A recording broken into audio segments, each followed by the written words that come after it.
प्यारा नाम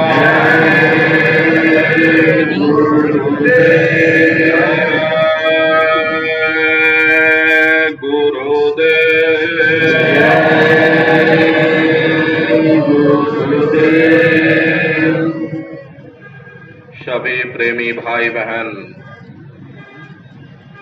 प्रेम के साथ में मालिक को याद करते हुए एक प्रार्थना कीजिएगा। बोलो जय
कठिना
सर्वत्र विराजमान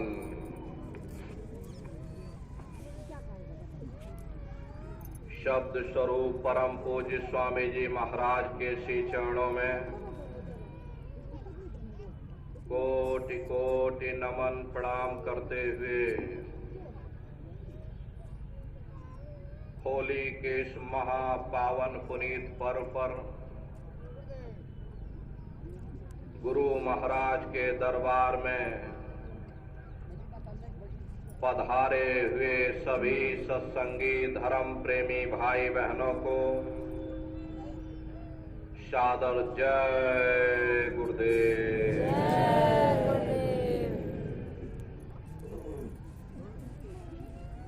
प्रेमी भाई बहनों, आज होली का ये महापावन पुनीत पर्व है। हमारे भारत देश में ये सभी तीज और त्योहार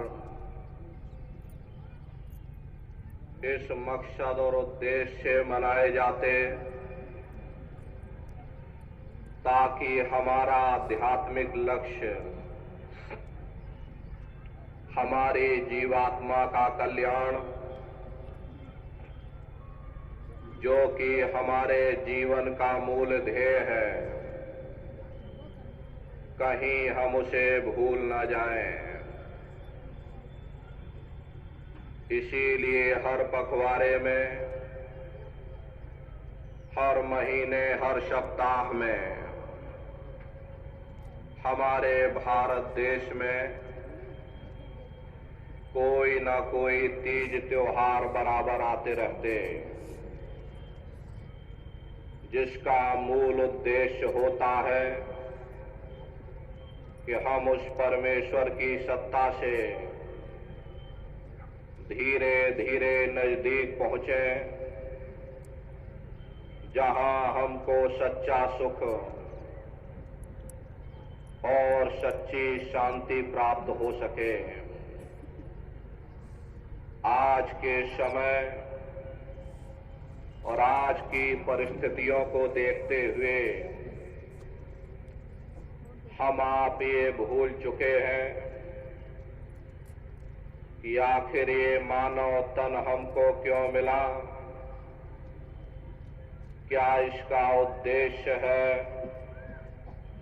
मरने के बाद हम कहां जाएंगे। यदि महापुरुषों के चंद शब्दों को हम लोग याद रखते तो निश्चय ही हम अपने जीवन के लक्ष्य का पता पा जाते, अपनी जीवात्मा को परमात्मा के साथ मिलाते और प्रभु के साथ मिल करके उस आराम और चैन को पा जाते जो इस जड़ दुनिया में, इस जड़ संसार में नहीं मिलता। हम आप इस जड़ संसार में सुख की खोज में रात दिन भटकते रहते हैं, परंतु वह सच्चा सुख और सच्चा प्रेम हमारे आपके अंदर है, ना कि बाहर। प्रेमी भाई बहनों, अगर सुख पाना चाहते हो, अगर वास्तव में सच्ची शांति पाना चाहते हो, तो जरा अपने अंदर झांक करके देखो। तुम्हारे अंदर अंड खंड ब्रह्मांड है, स्वयं परमात्मा तुम्हारे अंदर विराजमान है। हम लोग अंदर जा करके परमात्मा की खोज नहीं करते, दुनिया में बाहर सुख और शांति के लिए रात दिन भटकते फिरते। ये जो मानव तन आपको मिला हुआ इसी उद्देश्य के लिए मिला है, ताकि तुम जीते जी उस प्रभु की भक्ति करके अपनी जीवात्मा का कल्याण करा लो। वरना ये समय तुम्हारा निकलता चला जा रहा, श्वासों की पूंजी तुम्हारी निकलती चली जा रही। चंद समय के लिए तुमको ये दुर्लभ देही प्राप्त हुई है। अगर इस मनुष्य रूपी मंदिर में बैठ करके यदि तुमने अपने लिए विचार नहीं किया तो निश्चय ही आप बाद में पछताते रह जाओगे। प्रेमी भाई बहनों, एक बहुत बड़ा राज्य था।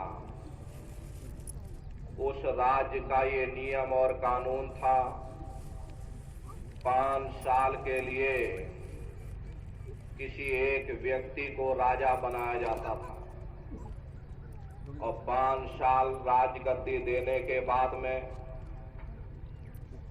राज के बाहर नदी के उस पार एक विशाल जंगल था। उस जंगल में राजा को छोड़ दिया जाता था। जंगल में बड़े बड़े जानवर थे, जानवर राजा को खा जाते थे। ऐसे ये सिलसिला चलता रहा। फिर 5 साल के लिए किसी को एक राजा बनाया, उसको राज्य के नियम समझा दिए कि भाई मैं तुमको 5 साल के लिए इस देश का राजा बनाता हूं। 5 साल जो तुम्हारे मन में आए करो। 5 साल बाद में नदी के उस पार जंगल में आपको छोड़ दिया जाएगा।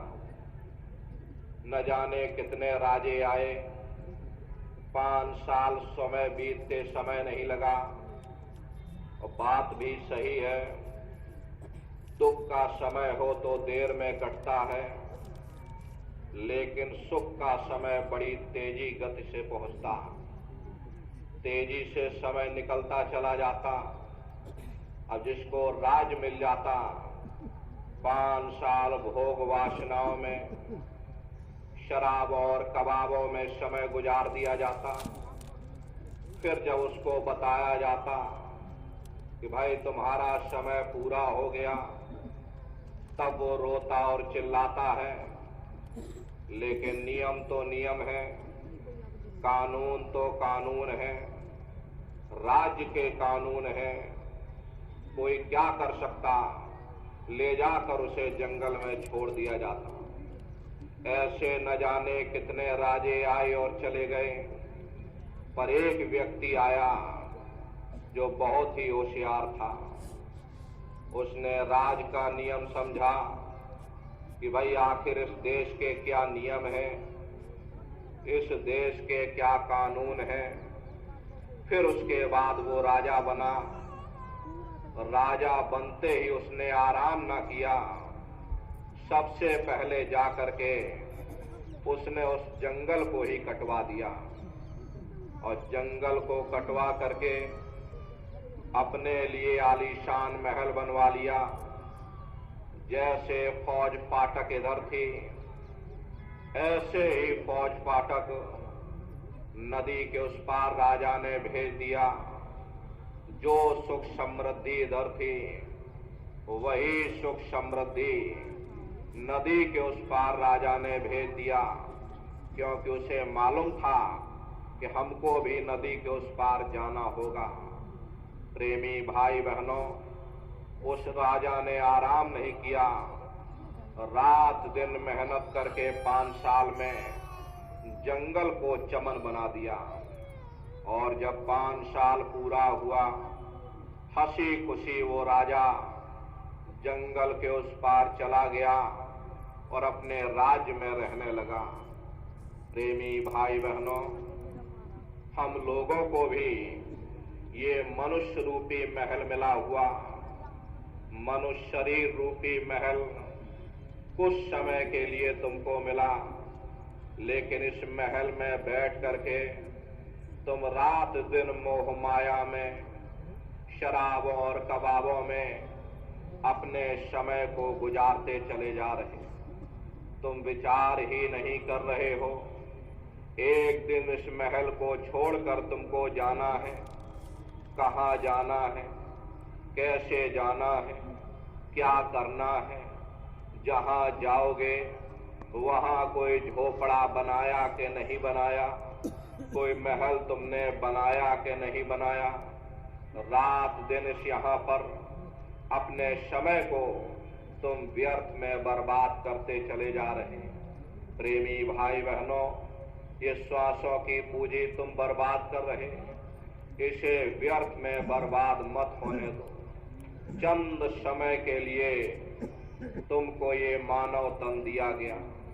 अगर अब की बार मौके से चूक गए, अब की बार इस मनुष्य रूपी महल में बैठ करके तुमने अपनी जीवात्मा का कल्याण नहीं किया, तो निश्चय ही तुम्हारी जीवात्मा नरकों और चौरासियों में भटकती रह जाएगी।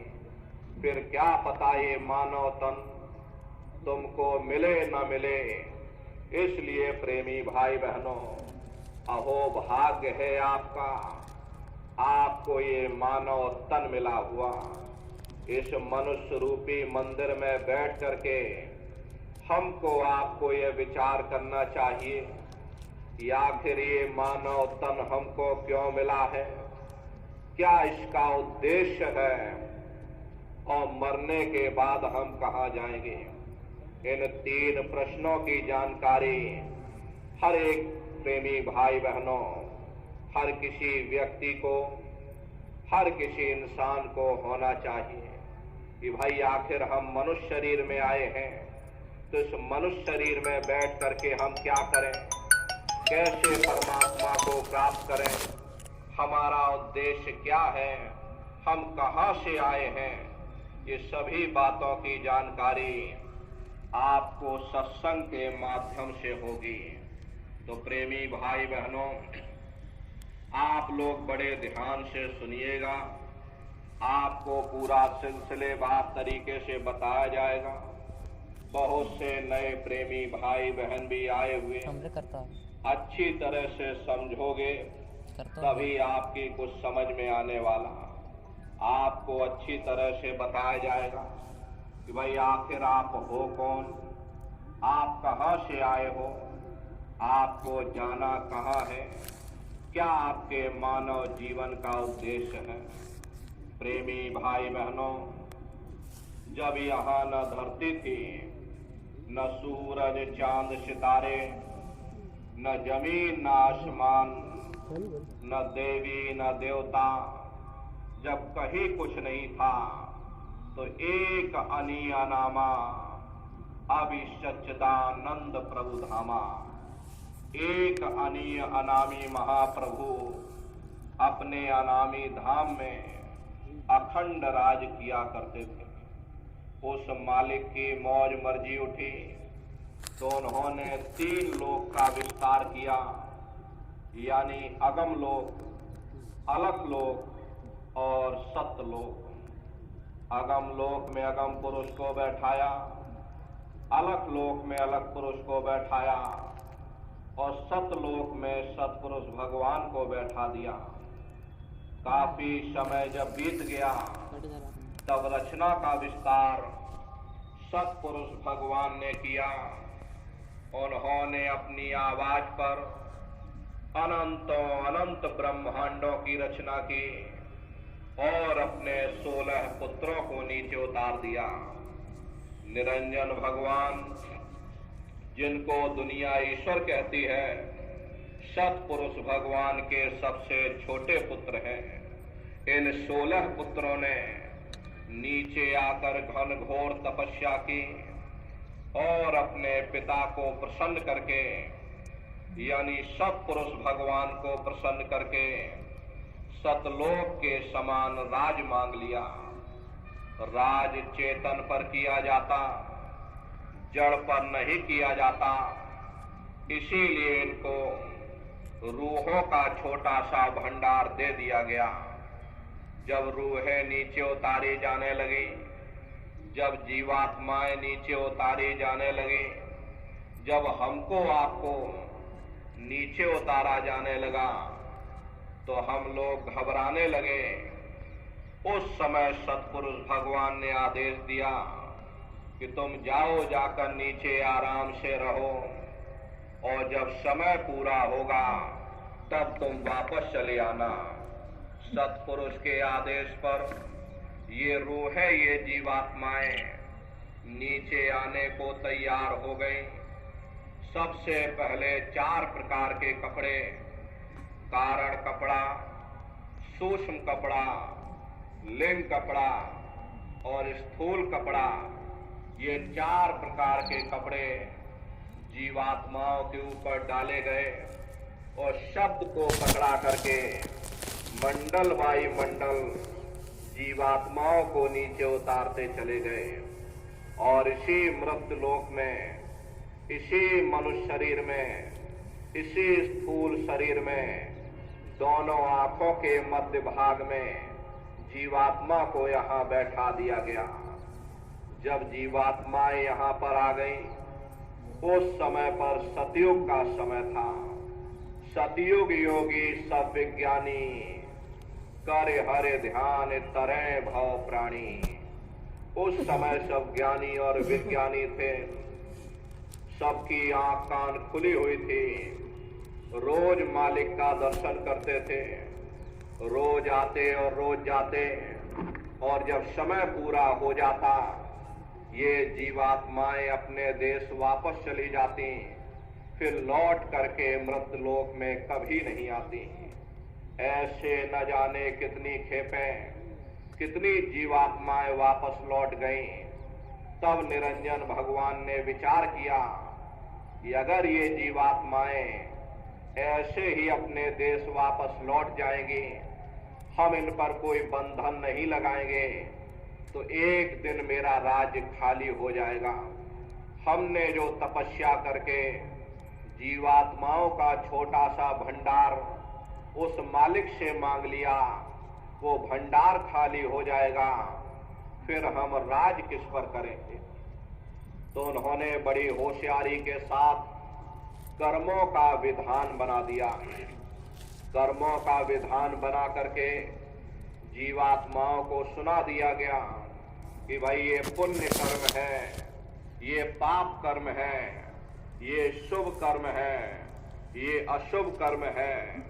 और इन जीवात्माओं को कह दिया कि काल रूप में तिनकर भ्राता, शुभ अशुभ कर्म फल दाता। यानी मैं काल रूप हूं और शुभ अशुभ कर्मों का मैं फल दूंगा। यानी कर्म करने की स्वतंत्रता हमको आपको दे दी गई और फल देने का अधिकार इन्होंने अपने हाथों में रख लिया। धीरे धीरे ये जीवात्माएं कर्मों की बेड़ियों में जकड़ती चली गई। जिस नाम की डोरी को पकड़ करके ये जीवात्माएं ऊपर से नीचे आई थी, कर्मों के ही कारण वो नाम की डोरी हाथ से छूट गई। तब से लेके आज तक न जाने कितने युग और कल्प बीत गए, हम आप यहीं पर भटका खा रहे। प्रेमी भाई बहनों, ये रूह सतनाम का अंश है, सत देश की रहने वाली है। लेकिन जब काल और माया के देश में आ गई तो काल और माया ने तन के पिंजरे में, 5 तत्व के इस पिंजरे में जीवात्मा को कैद कर दिया। साथ में मन को इसकी चौकीदारी पर बैठा दिया ताकि ये यहां से निकलने न पाए। अब संत दया करके इन बेचारी रूहों को, जीवात्माओं को निकाले तो निकाले, वरना जीवात्माओं के बस की बात नहीं।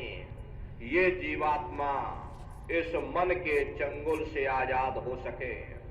महात्मा कहते हैं कि कर्ता ने काया रची, जुग जुग जग विस्तार, और सार दिए विसराय के, घर घर करत पुकार। यानी काल ने 5 तत्व के पिंजरे में इस जीवात्मा को कैद कर दिया। अब जीव अपने घर को भूल चुका है, सच्चे देश को भूल चुका है। इसे यह भी खबर नहीं है कि मैं कौन हूं, मैं कहां से आया हूं और मुझे जाना कहां है। युगों युगों से यह जीव अपने ही कर्मों के बंधन में बंद करके अलग अलग योनियों में भटकता फिर रहा।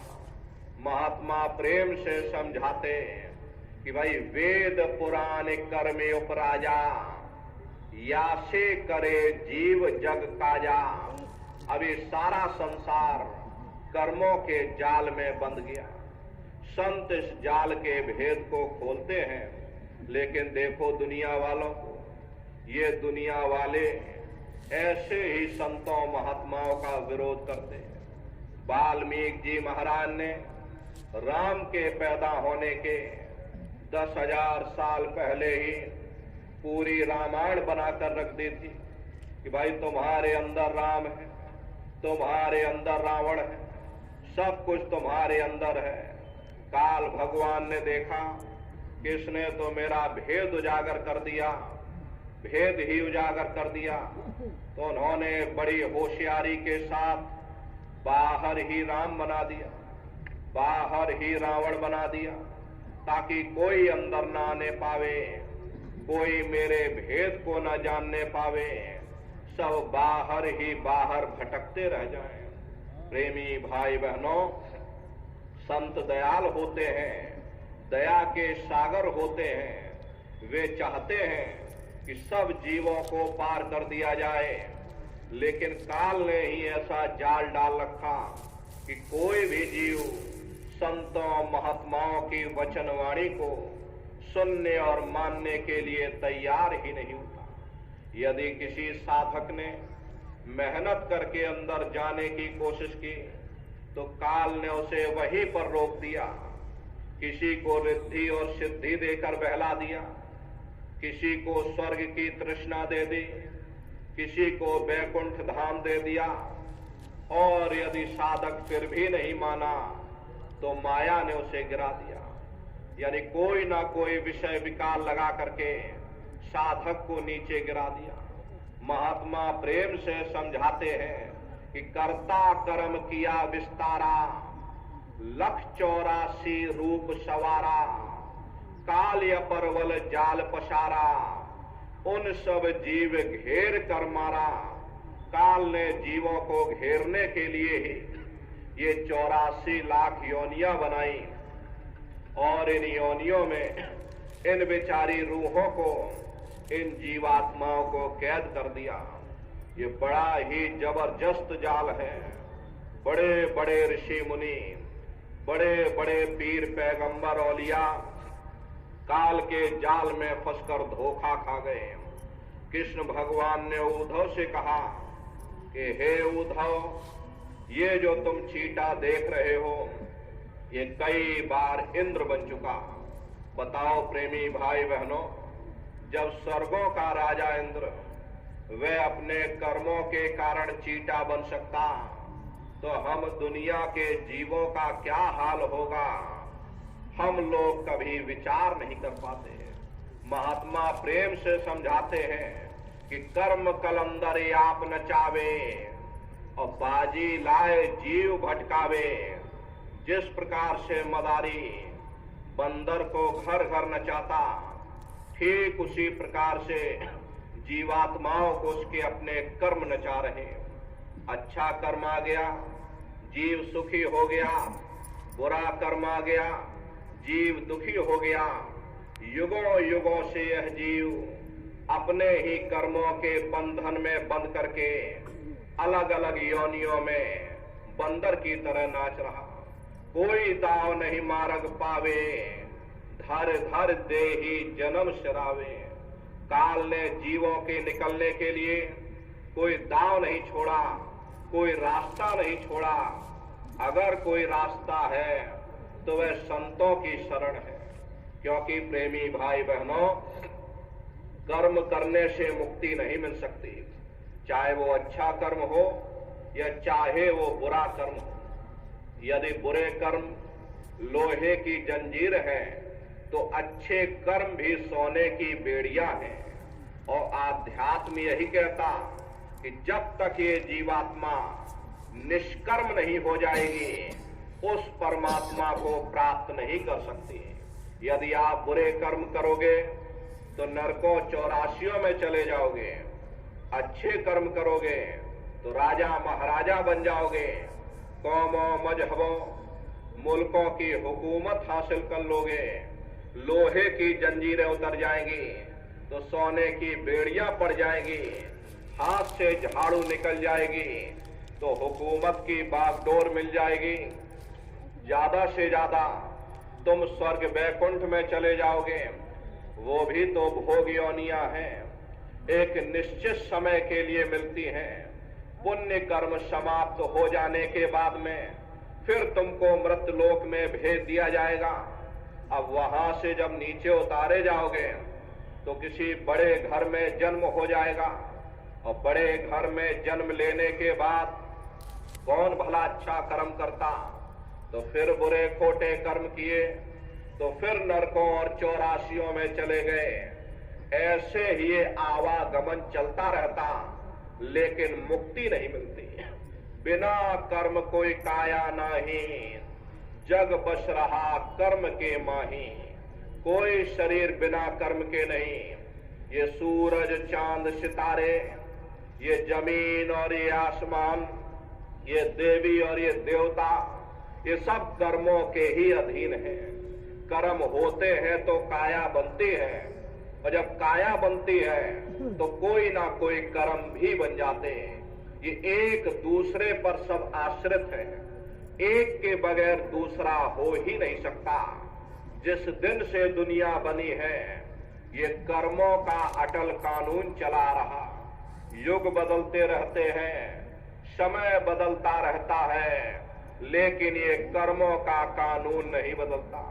कर्म भूत सब जग को लागा, या से बचे नहीं कोई जागा। कर्मों का ये भूत सारे संसार के जीवों को लगा हुआ। कर्मों के वशीभूत होकर के ये मनुष्य बार बार जन्म लेता और मरता है, जन्म लेने और मरने की पीड़ा सहता। प्रेमी भाई बहनों, कोई मामूली पीड़ा नहीं होती। लिखा गया कि जन्मत मरत दुषह दुख हुई। जन्मते और मरते समय घनघोर पीड़ा होती है। जब बच्चा मां के गर्भ से जन्म लेता है, एक साथ लाखों सुइयां चुभो दी जाएं, उससे भी करोड़ों गुना ज्यादा उस समय पर दर्द होता। बच्चा रोता और चिल्लाता रहता। देखो कैसे बच्चा अपने जीवन काल के समय को व्यर्थ में बर्बाद कर देता। जब बच्चा मां के गर्भ में उल्टा लटका रहता, उस समय परमात्मा से अरदास करता, क्योंकि उस समय पूरा होश होता है, बच्चे को सब दिखाई और सुनाई पड़ता रहता। उस समय मालिक से वो बच्चा प्रार्थना करता कि हे मालिक, मुझे एक बार मनुष्य शरीर दे दो, हम भजन करेंगे, भक्ति करेंगे, हम अपनी जीवात्मा का कल्याण करेंगे। प्रेमी भाई बहनों, मालिक दया कृपा करके उसको ये मौका दे देते। और बच्चा जब मां के गर्भ से बाहर निकलता तो मुख बोले ना शैन चलावे, काहू दुख अपना न जनावे। उस समय प्रेमी भाई बहनों, माया का महीन बारीक पर्दा बच्चे के ऊपर पड़ जाता। गर्भ में किए हुए सभी वादों को बच्चा भूल जाता है, और जैसे ही जन्म लेता तो बच्चा रोने और चिल्लाने लगता। दुख में रोवे अति बिल्लावे, और मात पिता बुद्धि काम नावे। जब बच्चे को तकलीफ होती है तो बच्चा रोता और चिल्लाता है, और रोने और चिल्लाने के सिवाय बच्चे के पास कोई दूसरा हथियार भी नहीं। उसे धूप में लिटा दो, बच्चा धूप में पड़ा हुआ, छांव में लिटा दो, छांव में पड़ा हुआ, गर्मी लगती, सर्दी लगती, लेकिन वह अपने मुख से न बोल पाता, न बता पाता, सिर्फ रोता और चिल्लाता है। रोने के सिवाय उस बच्चे के पास कोई दूसरा हथियार नहीं है। कहते भाई, दुख में रोवे अति बिल्लावे, और मात पिता बुद्धि काम नावे। जब बच्चा रोता है, माँ बाप की बुद्धि काम नहीं करती। मेरा बच्चा क्यों रो रहा, क्या इसकी तकलीफ है, क्या इसकी पीड़ा है। पेट में दर्द होता है, सिर दर्द की दवा दे दी जाती है, और सिर में दर्द होता, पेट दर्द की दवा दे दी जाती है। कहते भाई, बालपनात दुख में बीता, और भई किशोर खेल मत लीता। ऐसे ही बाल्यकाल रोते और चिल्लाते गुजरता चला जाता, और बच्चा किशोरावस्था में पहुंच जाता। प्रेमी भाई बहनों, हाथ पैर से वो बच्चा चलने फिरने, दौड़ने और भागने लग जाता, अपने सुख और दुख को बयान करने लग जाता। वह बच्चा अपने साथियों के साथ खेलना चाहता है। मार पीट पितु मात घनेरी, वह भी दुख की भारी ढेरी।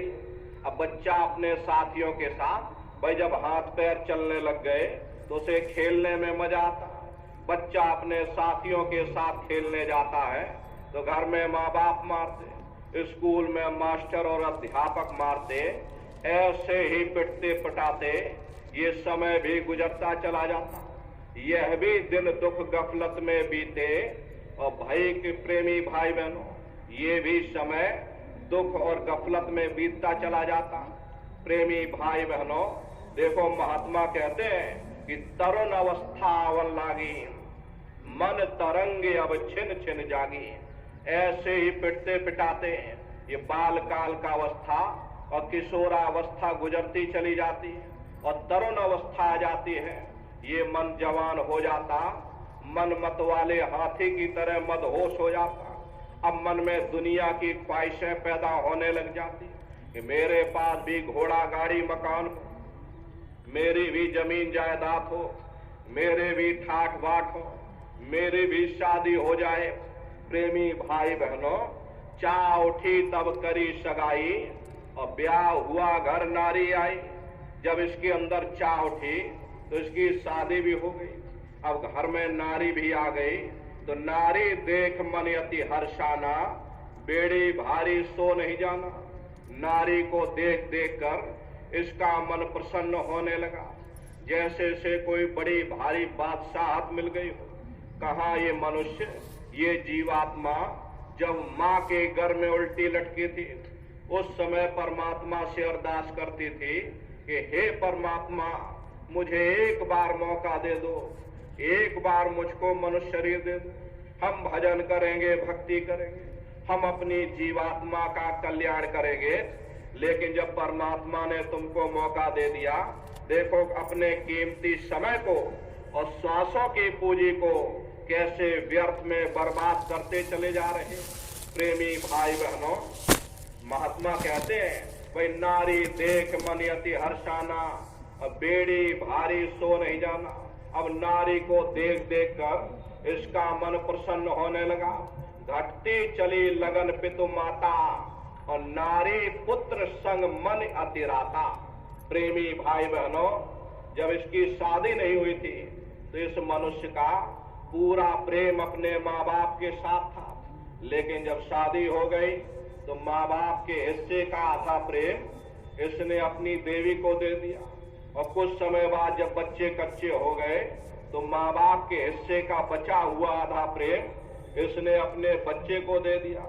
अब बेचारे माँ बाप जिन्होंने अपने लाल को अपने पलकों पर बैठा कर रखा, खुद भूखे रहे, मेहनत करके अपने बच्चे का पालन पोषण किया, देखो वही औलादें प्रेमी भाई बहनों अपने ही माँ बाप को भूल जाते, अपने ही माँ बाप को भूल करके घर में बंटवारा कर लेते। भाई हमको हमारी जमीन, हमारा हिस्सा बांट दे दो, हम अपना अलग कमा खा लेंगे, तुम जानो तुम्हारा काम जाने। बहुत से प्रेमी भाई बहन यहाँ आते हैं, दुनिया भर की शिकायत करते। प्रेमी भाई बहनों कि हमको हमारे बच्चों ने निकाल दिया, हम कहाँ जाएं, क्या करें।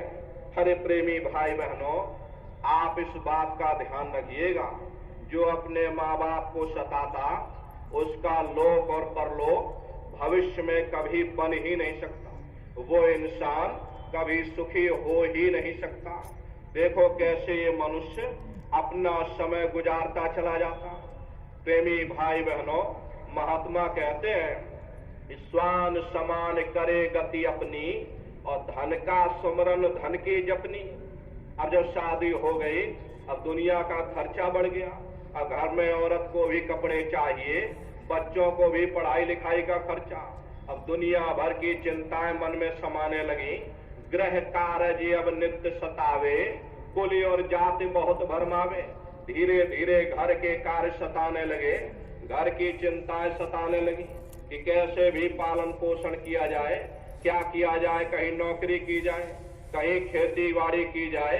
अब प्रेमी भाई बहनों, भक्ति चंद्रमा सूरज ज्ञाना, और छिप गए दोनों घोर समाना। इस घोर अंधकार में अब न ज्ञान का सूरज दिखाई देता, न भक्ति का चंद्रमा दिखाई देता। प्रेमी भाई बहनों, न भजन किया, न ध्यान किया, न सुमरन किया। जैसे कुत्ता बिल्ली अपना पेट भर के चले जाते, ऐसे ये मनुष्य अपने कीमती समय को और श्वासों की पूंजी को मोह माया के संसार में व्यर्थ गवाता चला जाता। और प्रेमी भाई बहनों, धीरे धीरे जवानी की अवस्था भी समाप्त होती चली जाती। बुद्धिहीन बलहीन होत, और वर्षा तन से होए, नैन नीर मुख नाशका, और बहन लगे जसोद। प्रेमी भाई बहनों, बुढ़ापे की अवस्था आ जाती है, धीरे धीरे बुढ़ापा भी आ जाता है। अब बुढ़ापा जब आ जाता तो वही नाती पोता पंती संती अब उसकी बात नहीं सुनते, अब इसको बातों को नहीं सुनते तो मन में खटकती है कि देखो हमने अपनी पूरी उम्र अपने बच्चों के लिए, अपनी नाती पोता पंती संती के लिए गुजार दिया, आज वही हमारी बात नहीं सुन रहे। उस समय पर पछतावा होता है, उस समय पर दिल दुखी होता। अब क्या करें, अब ना भजन किया जा सकता है, ना ध्यान किया जा सकता, और न सुमरन किया जा सकता। लोक गया और परलोक गवाया, लोक और परलोक। अगर भजन ध्यान सुमरन करते लोक भी बन जाता, परलोक भी बन जाता। अरे महात्मा ये नहीं कहते हैं कि तुम गृहस्थ आश्रम में मत रहो। अरे महात्मा तो कहते हैं कि हमेशा गृहस्थ आश्रम में रहना, मेहनत और ईमानदारी से काम करना। प्रेमी भाई बहनों, और समय निकाल करके तुम भजन ध्यान सुमरन अपनी जीवात्मा का कल्याण करते। अरे महात्माओं ने कभी नहीं कहा कि तुम जंगलों में चले जाओ, तुम पहाड़ों में चले जाओ, या तुम साधु बन जाओ। प्रेमी भाई बहनों, महात्माओं ने हमेशा यही शिक्षा दी, अपने बाल बच्चों के साथ रहो, अपने मेहनत ईमानदारी से काम करो, अपने घर गृहस्थी में रहो और रह करके अपनी जीवात्मा का कल्याण कर लो। संसार में रहो, लेकिन संसार में फंसो मत। अगर संसार में फंस जाओगे तो लोक और परलोक दोनों चला जाएगा। जैसे एक मक्खी होती है, कटोरे में यदि शहद भरा हो, मक्खी आती है और शहद के किनारे बैठ करके और अपने शहद का रस भी ले लेती और सूखे पंख के साथ उड़ भी जाती। यदि वही मक्खी शहद के अंदर बैठ जाए तो उसके पंख शहद से भर जाएंगे और तड़प तड़प कर जान भी दे देंगे। ऐसे ही प्रेमी भाई बहनों, आपको दुनिया में रहना है, गृहस्थ आश्रम में रहना है, संसार में रहना है, संसार के नियमों का पालन करना है, लेकिन संसार में फंसना नहीं है। संसार में रहते हुए अपनी जीवात्मा का कल्याण, जो वादा तुमने मालिक से किया था उस वादे को पूरा करना। लेकिन ऐसा माया का संसार है, आप अपने वादे को ही भूल जाते हैं। सारी उम्र मोह माया के संसार में अपने श्वासों की पूंजी को व्यर्थ के रगड़े झगड़े में गवा देते। अरे प्रेमी भाई बहनों, जहां जाओगे फिर बाल बच्चे होंगे और जिस योनि में जाओगे वहां भी बाल बच्चे। कहां कहां तक तुम मोह माया में फैलोगे। इसलिए अब की बार तुमको मालिक ने ये सुनहरा मौका दिया, लेकिन आप इस मौके का लाभ नहीं उठा पाते। देखो अपने समय को, कीमती वक्त को आप बर्बाद करते चले जा रहे। और ये बुढ़ापे का समय आ गया, अब वृद्ध अवस्था आ गई, अब ना भजन हो सकता ना ध्यान हो सकता। अब जिसे अपनी सुध नहीं, वो भजन ध्यान क्या करेगा, वो परमात्मा को याद क्या करेगा। हरे मालिक की याद जवानी की अवस्था में, भजन तो जवानी में ही होता। जिसने भी किया जवानी में किया, विशेष दया कृपा हो गई तो बुढ़ापे पर भी भजन हो जाता। लेकिन प्रेमी भाई बहनों, जितना पहले से लग जाओगे उतना ही अच्छा रहता है। अब जैसे बच्चे होते हैं, बच्चे की भाग दौड़ ज्यादा परिवार तक सीमित होती है। गांव में लोग रहते हैं, गांव के लोगों की भाग दौड़ ज्यादा से ज्यादा खेत खलिहान और गांव तक सीमित रहती है। जितना आप फैलाव करोगे उतना ही समेटने में आपको समय लगेगा। इसलिए अपने फैलाव के दायरे को थोड़ा कम कर दो। जितना फैलाव कम कर दोगे, भजन ध्यान सुमरन में आपको उतनी जल्दी सिमटाव होने लगेगा, आप स्वयं महसूस कर लोगे। तो प्रेमी भाई बहनों, अपने समय को आप व्यर्थ में बर्बाद मत करो। देखो मनुष्य ने अपना कीमती समय व्यर्थ में बर्बाद कर दिया। वो समय भी आ गया, काल घटा जब आकर छाई और धरा मौत अधिक बरसाई। काया ढह गई उनकी भाई, मौत का समय आ जाता है। यमदूत आते हैं कि चलो भाई तुम्हारा समय पूरा हो गया, इस राजमहल से तुम बाहर निकलो। तुम अपनी जीवात्मा के कल्याण के लिए ही तुमको मनुष्य शरीर दिया गया था, लेकिन तुमने मनुष्य शरीर में बैठ करके अपनी जीवात्मा का कल्याण नहीं किया। तुम्हारा कार्यकाल पूरा हो गया, चलो जल्दी से महल को खाली करो। एक आवाज लगाएंगे, आंख कान नाक मुंह सब बंद हो जाएगा।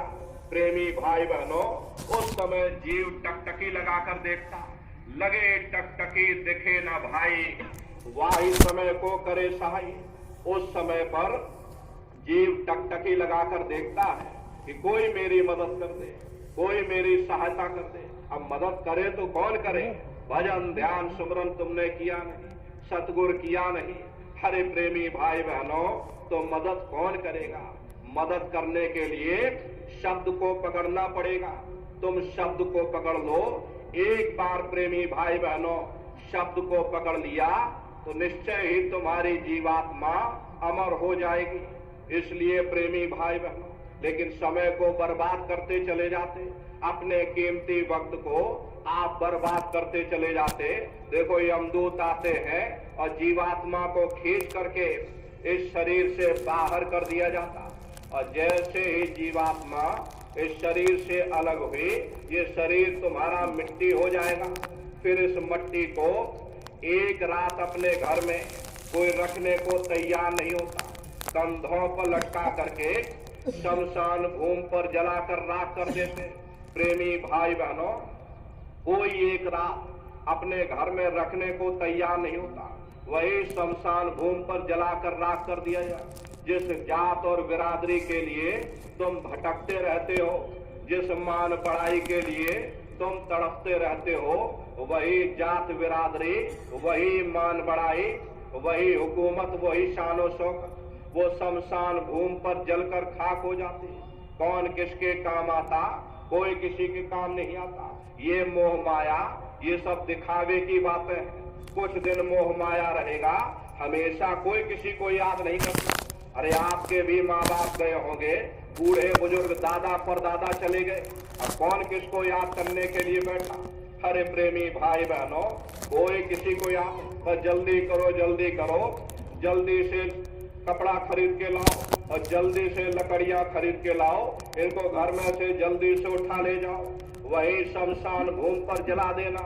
ये जो कपड़े लत्ते घर में पड़े हुए, हर इनके कपड़े लत्ते भी उठा ले जाओ। अब बताओ, इतनी नफरत, इतना डर और भय कि अब इनके घर में कोई कपड़े लत्ते भी नहीं चाहिए, इसलिए इनके कपड़े लत्ते भी उठा ले जाओ, वही शमशान भूमि पर जला देना। लेकिन उसने कोई सोने की अंगूठी पहनी होगी, उसको धीरे से उतार कर जेब में रख लोगे, बस वही एक अशुद्ध नहीं होगा, बाकी सब अशुद्ध हो जाएगा। और इसीलिए तो महात्मा कहते हैं, भाई कुटुंब परिवार मतलब का, बिना धन पास नहीं आए। ये रिश्ते नातेदार, ये कुटुंब परिवार वाले, ये सब स्वार्थ के संगी साथी हैं। अरे आज आपकी जेब में पैसा है तो सब जैसे तैसे आपसे रिश्तेदारियां कायम कर लेंगे। आज आपकी जेब खाली हो जाए तो बेटा बाप को बाप कहने के लिए तैयार नहीं होता। आप रोज कचहरियों में मुकदमों का हाल देखते हो। यदि किसी पिता ने बंटवारा करते समय किसी एक बेटे को 1000 रुपया कम दे दिया या 1 बीघा जमीन कम दे दी, तो बेटा बाप का दुश्मन बन जाता, उसे ले जाकर कचहरियों में खड़ा कर देता। अरे अपना यहाँ क्या है, ये सब स्वार्थ के संगी साथी, कोई तुम्हारी मदद करने वाला नहीं, कोई तुमको याद करने वाला नहीं। प्रेमी भाई बहनों, 13 दिन बाद 13वीं मना देंगे, लड्डू पूड़ी पकवान बना करके, फिर कोई याद नहीं करने वाला। अभी बूढ़े बुजुर्गों से पूछा जाए कि आपको अपने माँ बाप की याद आती? कहेंगे भाई नहीं आती। अरे क्यों नहीं आती? तुम्हारे माँ बाप थे, तुमको पाला पोसा, खुद भूखे रहे होंगे, तुम्हारा पेट पाला होगा, आखिर तुमको तुम्हारे माँ बाप की याद क्यों नहीं आती? क्योंकि तुम्हारे सामने ये लड़के बच्चे तुम्हारे हो गए, नाती पोता पंती संती हो गए, इसलिए तुम अपने माँ बाप की यादों को भूल गए हो और नई यादों में बस गए। ऐसे ही प्रेमी भाई बहनों, एक दिन सब तुमको भूल जाएंगे, तुम्हारी हस्ती ही मिट जाएगी संसार से, सब पड़ा रह जाएगा। जितना तुमने कमाया, जितने तुम्हारी शानो शौकत, ये सब यही पड़ा रह जाएगा और जीवात्मा छोड़ करके इस पिंजड़े को बाहर निकल जाएगी। क्या तुम साथ में ले जाओगे? बड़े बड़े राजे महाराजे आए, बड़े बड़े वो नहीं ले जा पाए, तुम क्या साथ में ले जाओगे? तुम किसके लिए भटक रहे हो? तुम्हारा है कौन? किसके लिए तुम तड़प रहे हो? जरा गौर से विचार करिएगा। हर यमदूत आते हैं, जीवात्मा को खींच करके ऊपर ले जा करके धर्मराज के दरबार में पहुंचा देते, और धर्मराज की कचहरी में तुम्हारे हिसाब किताब का लेखा जोखा रजिस्टर बही खाता खुल जाएगा, वहां तुम्हारा हिसाब किताब हो जाएगा। धर्मराज तुमको सजा सुना देंगे ले जाओ इनको फलाने नर्क में डाल दो, क्योंकि मैंने इनको मौका दिया था। जब ये मां के गर्भ में उल्टे लटके थे, उस समय परमात्मा से अरदास करते थे, हे परमात्मा मुझे मौका दे दो। जब मैंने इनको मौका दे दिया तो इन्होंने अपने कीमती समय को और श्वासों की पूंजी को व्यर्थ में बर्बाद कर दिया। इसलिए ले जाओ, अब इनको इनके कर्मों का दंड मिलेगा। ले जाओ इनको फलाने नर्क में डाल दो। अरे महात्मा कभी झूठ नहीं बोलते। महात्माओं ने जब साधना किया और साधना करके जब ऊपर गए, ऊपर जा करके जब उन्होंने नरकों का हाल देखा, तो हमारी आपकी जानकारी के लिए उन्होंने उन किताबों में लिख दिया कि लोह के खम्भ तपत के माही, और जहां जीव को ले चिपटाई वहां लोहे के खंभे अग्नि से धधक धधक कर लाल हो रहे। ऐसे खोटे जीवों को उन खंभों में चिपटाया जाता। जीव हाय हाय करके तड़पता, तड़प तड़प जीव जुलम बुखारी, और तपत खम्भ दुखी उपजे भारी। असहनीय वेदना होती है, असहनीय दुख दर्द होता, जीव रोता और चिल्लाता रहता। वहां कोई तुम्हारी पुकार सुनने वाला नहीं, कोई तुम्हारी दर्द भरी आवाज को सुनने वाला नहीं। ये दुर्दशा क्यों हो गई? क्योंकि हम लोग मनमुखी हो गए, मन के कहे पर चलने लगे। मन के कहे पर चल करके अच्छे बुरे कर्म करने लगे। कर्मों का जखीरा अंबार के अंबार हमने अपने सिर पर लाद लिए, आज उन्हीं कर्मों का भोग पा रहे। अरे महात्मा कहते हैं कि नर के अनेक अन्योर हैं, कहलग कहूं बखान, और दुख भोगते यह जीव जो जाने जो भोग समान। कहते भाई एक नरक नहीं, ऐसे अनेकों अनेक नरक वहां बने। अलग अलग खोटे पाप कर्मों के वहां पर अलग अलग नरक बने हुए।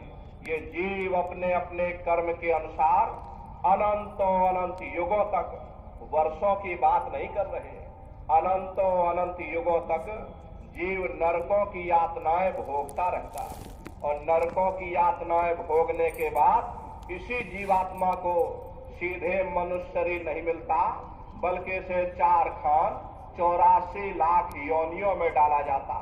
ये 4 खान 84 लाख योनियां ये कोई मामूली योनियां नहीं होती। 4 खान का मतलब अंडज पिंडज उपमज स्थावर, ये 4 खाने हैं। पहली श्रेणी इन पेड़ पौधों की आती है जिनके अंदर पानी का तत्व मौजूद होता। कभी ये भी मनुष्य हुआ करते थे, लेकिन आज अपने कर्मों का भोग पा रहे एक जगह पर बेचारे खड़े हुए। दूसरी श्रेणी कीड़े मकोड़ों की आती, जिनके अंदर पृथ्वी और अग्नि का तत्व मौजूद होता। तीसरी श्रेणी परिंदों की आती, चौथी चौपाई जानवरों की आती है, और 5वीं स्वयं इंसान की आती, जिसके अंदर 5 तत्व जल पृथ्वी अग्नि वायु आकाश 5 तत्व मौजूद होते हैं।